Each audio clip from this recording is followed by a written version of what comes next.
Good day mga palangga! Today is April 9, 2025 at madaling araw ngayon nag-aabang ako ng taxi dahil mag-taxi lang ako papuntang airport mga palangga dahil nagkamali ako ng oras. Akala ko tanghali siya darating.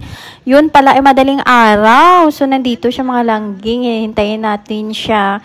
Palabas na siya dito mga langging galing sa nagkuha siya ng kanyang bagahe. So nandito na siya finally. Hi! So, yan na siya mga langging, no? Akala ko talaga ang laki ng maleta niya, mapangga. Pagpasa ng picture, akala ko malaki. So, ito na siya mga langging. And of course, mga palangga, nandito na siya. Finally, hi!